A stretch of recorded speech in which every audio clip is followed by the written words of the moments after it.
অসম গণ পৰিষদ দলৰ প্ৰতিষ্ঠাপক সভাপতি অসমৰ প্ৰাক্তন মুখ্যমন্ত্ৰী মহন্ত ডাঙৰীয়াৰ আজি জন্মদিন ৭১ সংখ্যক জন্মদিন।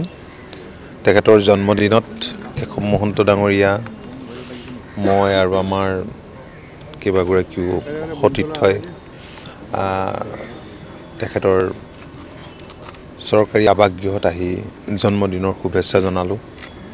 তেখেত দীৰ্ঘদিন ধৰি অসুস্থও হৈ আছিল,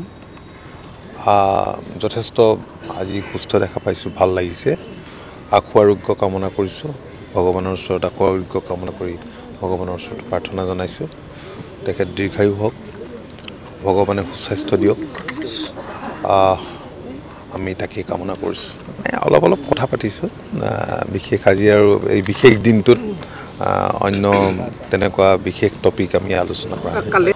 অসম গণ পৰিষদ দলৰ প্ৰতিষ্ঠাপক সভাপতি অসমৰ প্ৰাক্তন মুখ্যমন্ত্ৰী মহন্ত ডাঙৰীয়াৰ আজি জন্মদিন ৭১ সংখ্যক জন্মদিন।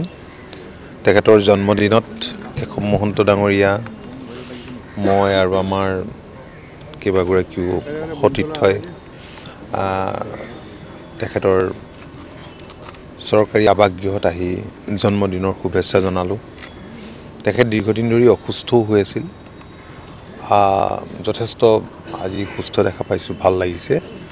আশু আৰোগ্য কামনা কৰিছোঁ, ভগৱানৰ ওচৰত আশু আৰোগ্য কামনা কৰি ভগৱানৰ ওচৰত প্ৰাৰ্থনা জনাইছোঁ। তেখেত দীৰ্ঘায়ু হওক, ভগৱানে সুস্বাস্থ্য দিয়ক, আমি তাকেই কামনা কৰিছোঁ। অলপ কথা পাতিছোঁ, বিশেষ আজি আৰু এই বিশেষ দিনটোত অন্য তেনেকুৱা বিশেষ টপিক আমি আলোচনা কৰা নাই।